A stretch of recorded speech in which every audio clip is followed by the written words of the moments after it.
ઇતિહાસની આરસીમાં પેટલાદનું પ્રતિબિંબ મહાભારતથી પણ અગાઉના અનાર્ય કાળથી પ્રચલિત છે.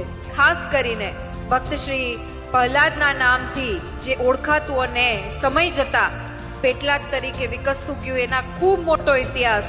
પેટલાદમાં બીજી ગૌરવ લેવા જેવી વાત કે જેમના આશીર્વચનથી આપણને ટૂંકમાં જેમણે જીવન જીવવાનો સાર વર્ણવી દીધો એવા પદ્મભૂષણ પરમ પૂજ્ય શ્રી સચ્ચિદાનંદજી મહારાજ સાહેબ કે જેઓએ 21 વર્ષે ગૃહત્યાગ કરી અને પગલે ચાલી અને ભારતનું ભ્રમણ કર્યું અને 1969માં પેટલાદની બાજુમાં દંતાલી ગામે શ્રી ભક્તિ નિકેતન આશ્રમની સ્થાપના કરી, જે માનવ સેવા અને વિદ્યાકીય પ્રવૃત્તિનું પણ કેન્દ્ર સ્થાન છે.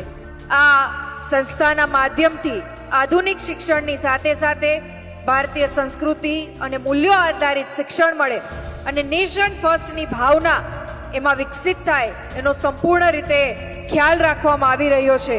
ત્યારે આપ સૌને પણ આ ખૂબ સરસ આયોજન માટે હૃદયપૂર્વકના હું અભિનંદન પાઠવું છું.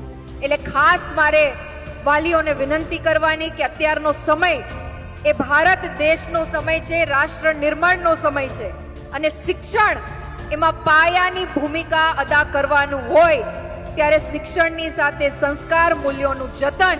એટલે ખાસ અહીં ઉપસ્થિત તમામે તમામ શિક્ષકગણોને પણ હું હૃદયપૂર્વકના અભિનંદન આપું છું અને વંદન કરું છું કે આપ ભારતના ભવિષ્ય નિર્માણનું કામ કરી રહ્યા છો.